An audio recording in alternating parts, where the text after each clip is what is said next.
Top of the morning, YouTube. How are you? If you're new here, my name's Alexander and this is Our Green Agenda, and I'm kind of hyped. I'm kind of pumped. The sun is shining on my chest. You feel that? Sunbeams in November. We ain't exactly got that heat wave at 17, 16 degrees like you got down south in London, but it's warm enough. It's warm enough for me to kind of brave the shorts and appreciate this kind of fine weather. Check out my Crocs. Beautiful, isn't they? So, today is the day I set upon that bloody ferret, and I think it's a ferret. I don't think it's a knotter, because this is some persistent thing. Somebody just kills for fun. He's just killing stuff and not eating some stuff and then just buggering off. I think he must get disturbed or something by me. I don't know, but it's really annoying. But my man up the road there in Caronish, let me just turn you guys around so you can understand what I'm talking about. So look at Ava this morning. Doesn't she look fabulous? Oh, hey. And then you go over here in the distance, that's Caronish. So that's one of the main roads going down all the way down to SEAWEED, and I forget the name of that hill, but again, he lives over there. And he caught a ferret the other day. You see this picture right now. He caught a ferret. He caught that albino looking weird thing. I think it's like a mixture of like, I don't know. I don't really know ferret kind of, all I know is that they can get bitey. I think they bit some guy on TV one time. What's his name? Was it Bob Monkhouse? Am I making that up? But yeah, I'm sure that my brain's telling me that's right. But anyways, so he caught it the other day, and he's going to lend me his rat trap because obviously he dealt with the problem. So because my traps are on the way, but they're not going to be here until next week. And I feel like by next week, I might have no birds by the end of next week. So he's like, this thing likes to kill 2 things an evening.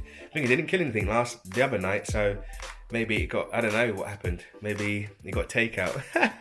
So basically the plan is to get some of the birds and then go down to SEAWEED. Susie's dad's going to teach me how to skin a bird, and I'm going to dice it up and put it in a container. So then every night I can keep trying to see if I can catch this bugger. Oh yeah, and I get borrow the trap off my friend, and then we're going to see from there. Also, I've got another hidden surprise for you guys, but I'll wait. You have to watch. You can stay tuned for that.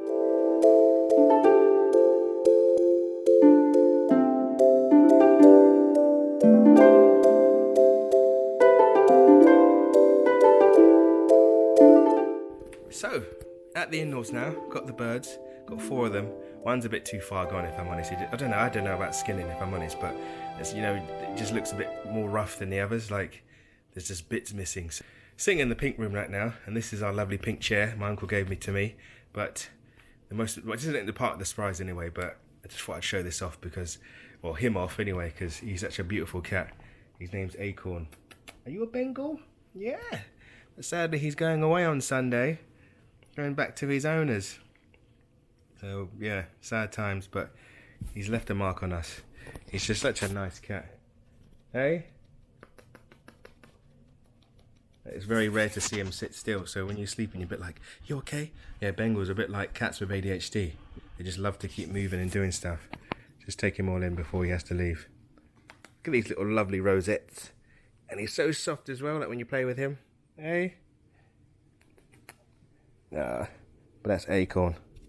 And funny enough, you can train Bengal cats. Imagine if I trained him to catch ferrets. That would have been amazing. But moving on. But yeah, let's get cracking. Let's get the ducks out. In fact, let me just show you the surprise before I get my hands all sticky and ducky. So, we're downstairs now, and this is the surprise. Thing is, I feel like I'm going to post this after the show's out already. So if you're in London, in the UK, make sure you tune in. So let me just turn you around now. Hello, Acorn. You okay? Yeah? Lovely boy. Hey? He's grown so much since being here, but look. Ta-da! That is me. In the paper, the Daily Record, I stand out as Ireland's only black shepherd, but US is my home now. So I haven't read it yet, but yeah, it's nice to see. I did a little promo for the show. You can see the beads. But it's exciting. So there's 2 papers. There's one online paper too. But I'm not sure if we're able to get radio, but I think once the documentary comes out, I think it will be out by the time I post this, because I've got like 6 vlogs to post before this one. So I think, yeah, it'll be done and dusted by then. But yeah, so but anyways, it's a fun experience. Hopefully there might be a season 2, but we'll just see how things pan out. But exciting times. So that was a little surprise for you there. So if you're in Scotland and you buy the Daily Record and you saw me, yeah, that's me. It's me. So exciting time. But anyways, I'm blabbing here. Let's just get to skinning the bird so I can get back and start kind of fapping and doing what I need to do. Hello again. So I didn't want to show off the whole kind of sorting and chopping of ducks and stuff. Like, I'm no expert at skinning birds, nor is Malcolm, but we know how to do it, but we didn't want to like showcase that. When I get better, then I can start showcasing it so you can understand, but it wasn't for the table, it's for the ferret's table, so that's why it looks a bit rough. But look, have a look at I think we did pretty good. We basically, because we had enough birds, there's about what, 4 birds, so skinned them, got all the thighs. You might be wondering what I did with the excess. I took it over here. So if you've been here before, as in you've been following me for a while, you'd have known there was like compost here. There had lots of compost piles, like there was like horse manure over here, more compost. This is like nicely kind of, basically if you see my wildflower potato vlog, this is where the soil has come from. Well, it was underneath this structure, but there's a lot, the excess is in here. So they've just got this on here just going to suppress the weeds, because it does get a lot of wildflowers and stuff. This compost heap here, this is about maybe a year old. You can see some stuff popping out, like full of mustard, horseradish, dock. There's what's that, ground elder, bit of annoying, kind of bit of thuggish weeds. There's a lot of thistle in there, buttercup, but hey, that's life in it. But again, oh, and look again with the Allium triquetrum. But back to what the point of I was making, I put all the rest of the ducks in here. So this is the active compost pile right now. As you can see, there's a lot of grass clippings and stuff. Good stuff at the bottom though. You can see it. Look at the goodness down there. So I dug a big old hole in there and put it on top. So you will most probably attract vermin, but the compost heap attracts vermin anyway. So it's just like, just chuck it in there, because didn't make sense to kind of just chuck it in the landfill and have it stink up the place. So we just put it in there. It will rot down. The worms will work their magic on it. And yeah, we'll get some lovely compost in the future. Also, look, I love plants. I love the persistence of plants. Look, you see these little shoots here? These are horseradish. No, don't really use horseradish much in food and stuff. Yeah, this one's about 1 foot tall. Let's just have a little quick, I can't resist. Let's go around the garden. Let's have a little quick look. So over here was where the potato patch was. Let me turn you around. This was the, ooh, what is that? Is that green alkanet? No, she has not got green alkanet. Oh my God, she actually has green alkanet. I don't know where she got this soil from, but I've never seen, or is that borage? Could be borage. There's no flower on it. I'm hoping it's borage. I've never seen green alkanet in US before. It would do wonders up here, I tell you. It would love it. So lots of mustard, lots of lamium, aquilegia all popping up the base. This is where the potatoes are, hence the kind of the ditches and stuff, but wildflowers everywhere. But it's not the end of the world. Some wild pansies down there. I like this patch, really good soil, but it's been covered up for ages, so just so it can suppress the ground elder. I think we're winning though, because the ground elder is just left to the cracks. Kind of hard to kind of get rid of them within the cracks. Get it out get it out your mouth. The cracks down here. So let's have a quick look. New gate. Ooh, swanky. How'd you open? There we go. We're in. So have a look, guys. It's weird. This is November, remember. Things are still looking fresh. This bay tree is looking a lot happier. This is outside the pot. Yeah, there was one bay up there. It was in the pot, and this one. And they get a bit windburnt. But again, this is happy. Well, we'll see in March how it looks, because come February and Jan is when it's really, really harsh. So, but everything's. I'm not going to talk about everything. But I think this is like a type of water lily. Normally you get these eyes in red. What's the word again? What's this plant? Yarrow. Achillea. Such a lovely flower, so dainty. Just saw a fly just fly away from it. Last little minute bit of pollen, and more of that kind of. Oh look, there's a hollyhock. He's got a little. What was that, delphinium? No, that's a delphinium. My bad. The delphinium is still flowering now, which is insane. Delphinium's flowering in November. Bonkers. I wonder if we should put it on Instagram. But yeah, everything's looking nice. Everything's settling in, getting themselves ready for the harsh winter. And there's a bit of scabious down here. So yeah, like I said, I'm not going to go around. We've done a tour. If you want to see the tour of the garden, click tour at the screen. And yeah, and that lovely. It's just the last plant. The last plant I show you is this Persicuria just here. It's a low growing one. They do spread and take over if you do plant them in. You can get ones that are about 3 foot. I forget the second name of it, but this is Persicuria right here. Good for pollinators. Good bit of colour. Just a good old all-round plant. So there's enough blabbing about plants. Let's get the rat trap and let's get sorting, and let's try and catch this little ferret. Look at these bags under my eyes. Look how tired I am. Oh, here comes Coco. Hey Coco. Just in our lovely warm kind of halfway house right now. I'm just doing a bit of vlogging and editing for you guys. So yeah, so what was I gonna say? Set the trap, all the birds in. I didn't want to film it because I had Celia with me and it's muddy and it's slippery and I didn't want to break the camera or myself. So all the birds are inside the coop. In fact, no, let's look at this room. Look at it.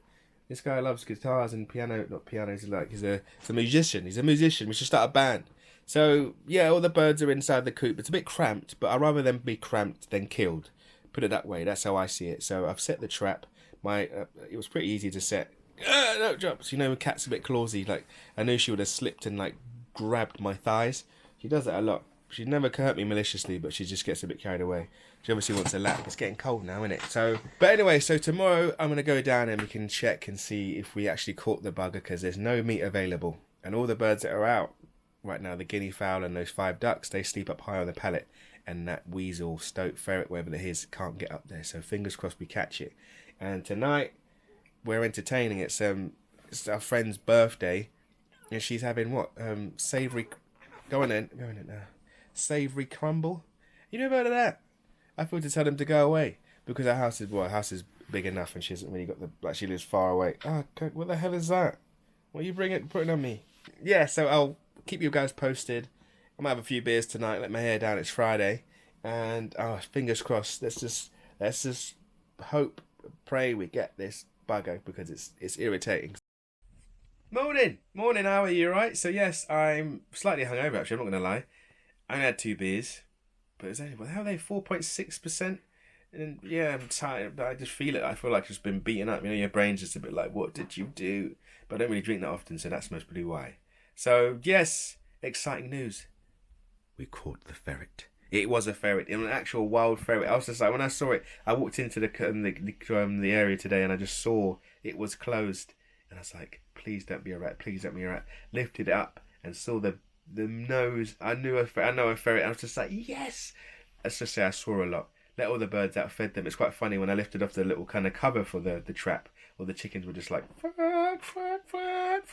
I gave it just like some wide berth, but obviously they know it means stress. So glad we caught it. Not sure if it's the only one. So obviously I'm excited now because we caught it. But again, there could be more. So I will set the trap up again tonight. But plan of action. I will dispose or dispatch of the ferret, and I'm not going to waste it. I will skin it, keep the skin. I've got a nice friend. Her name is Caroline Ross, and she's very good at all these kind of things. She likes to preserve stuff, and she's a big old forager, and she's going to give me instructions of as to how to deal with it, basically. So, going to deal with it, and then with the flesh, I'm going to just give it back to the birds, isn't it? So waste not, want not, because I know they're going to pick at it. They're molting right now, so an extra bit of meat wouldn't go amiss. So that's the plan. So stick with me, and you'll be able to see me kind of do my best with skinning a ferret. So hello YouTube, you good? So we're back at the croft. So I'm wrapped up. It's quite nippy today, and I got a hole in my welly, and I was welly. One is, well, both are true. But yeah, basically I'm just just sorting my boat out. It's almost fixed, so the wind's picking up right now. So all the guineas have come to say hello. They recognise my voice. Hello guys, you alright? Look at these guys, good old tick busters them. And I've got a little entourage over here. Look at these guys. All the ducks are kicking off in there, but I've put the little ferret, polecat in here. So let's hope it's still in there. And that smell in there is humdinging. Like I need to put some more mulch in there. Like we'll do that tomorrow. The sun is setting right now, but it's best to do it when they're not there. So I'll put them to bed and then we do it. But anyways, we check if this guy's still here. Be annoying if he escapes.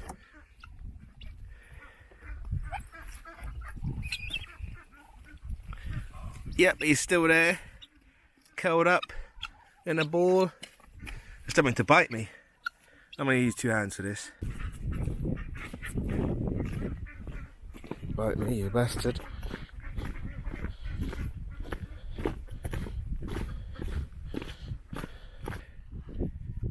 Get the whole thing.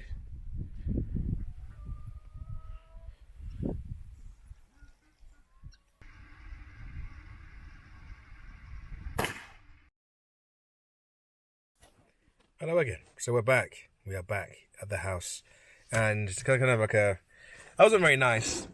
I'm not going to say that. I mean, I don't take pride in doing stuff like that. I didn't even have the gun, so I still felt bad. But you know, it's just trying to exist. But again, like They're not native to here. They're detrimental. They'll just destroy so many ground nesting birds. So we've done a good thing. So, but in the process of this, look what we found. Please excuse the mess. We've got a rabbit.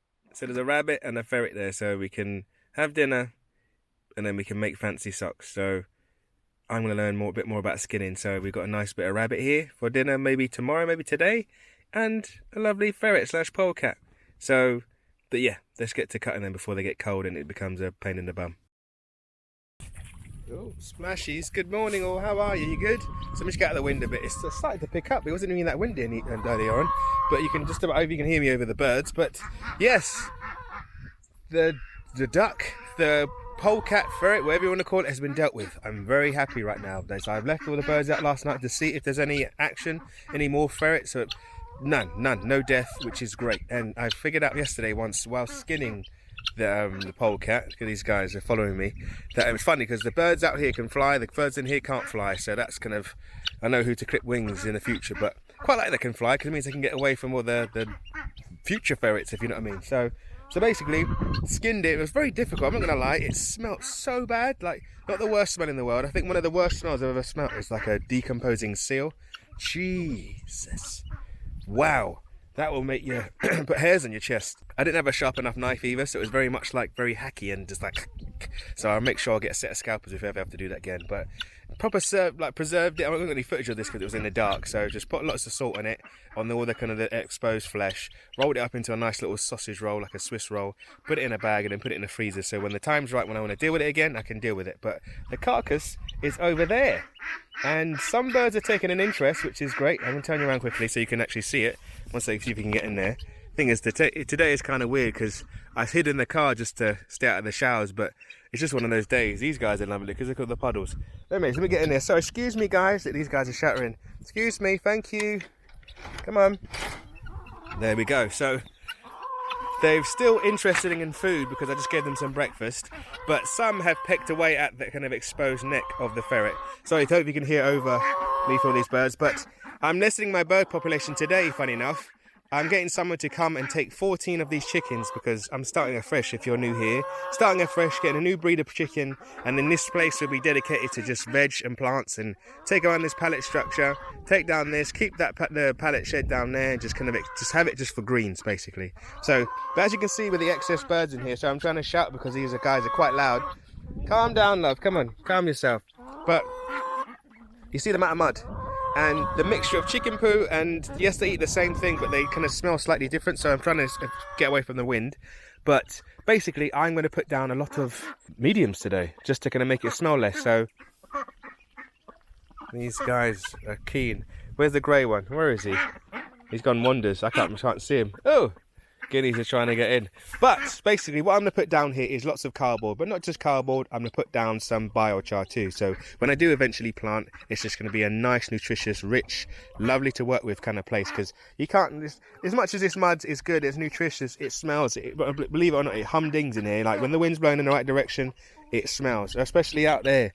So I wouldn't want to kind of be living around this bit, so I'm going to make it smell a bit nicer. So yeah, I'll get the mediums right now, and whilst the weather's nice, like it's a perfect day for it. It's not too windy. Oh, is that stray sheep on the croft? She's trying to get on the other side. I don't know how she escaped. These sheep. But anyways, let me get cracking whilst I can, whilst I'm fit and fresh, and then yeah, we can make this place smell beautiful. Right, the joys of this camera, it's not waterproof, so I've just come inside because there's a little short, sharp shower, and birds are loving it, so it's all good.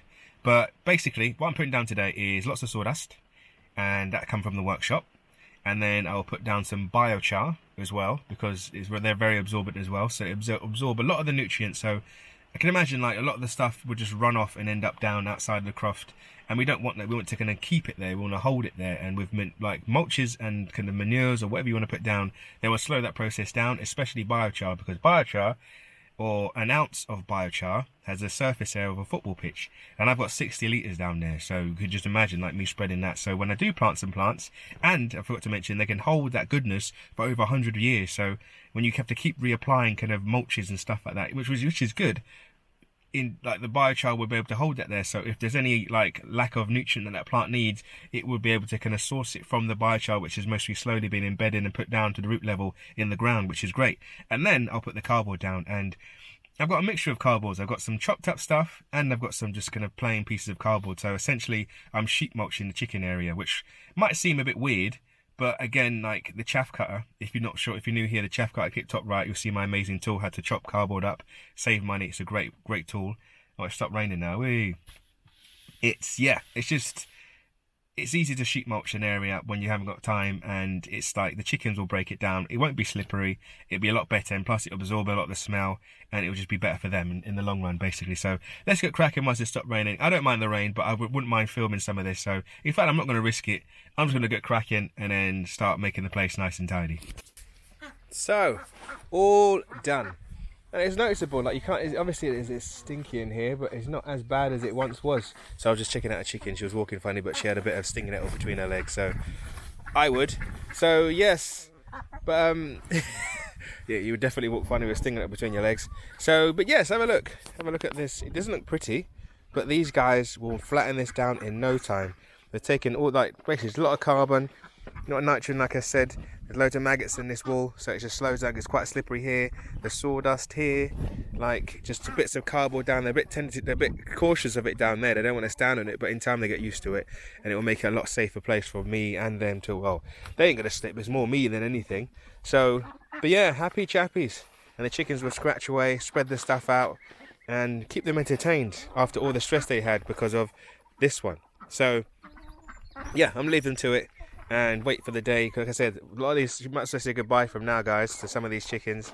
Like I said, we'll keep some like for the table, because this one's kind of big and plumpy. We'll keep about 5, like I said. So, but yeah, they'll get better homes, and we looked after better than this, because as much as it's nice to be semi-free range, I'd rather them be like out there having a whale of a time and not just moonscaping the place, because they like greens. They like eating their greens and stuff. So yeah, they'll have a better life for it.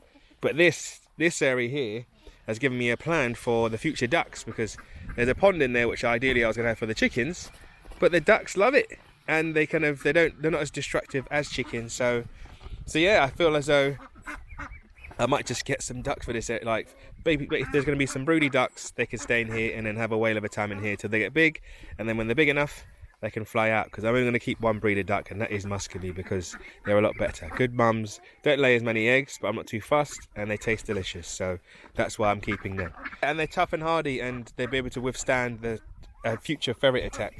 So if you got this far, thank you very much. I appreciate you. If you're new here, consider subscribing. And yes, this place there's lots of changes happening. I've got the time to it now. Nice. It makes so much difference living on the road. Yeah, we much better when I live up there, but still, it's just like, it's nice to just know I can just pop back and it's only like 4 minutes down the road. So peace and hugs from me. Please excuse the wind. I apologise. It's just picking up slowly. To me, one of those days. And what we need now is a bit of rain just to kind of sequester this down. But these guys already, like, they've been in the pond, they're already tramping over it, so it's a nice place for them to sit. So it's all good. It's all gonna be like a big old playground there, having a whale of a time. So peace and hugs from me, and remember, it's not just my agenda, it's yours too, and I hope to see you guys soon.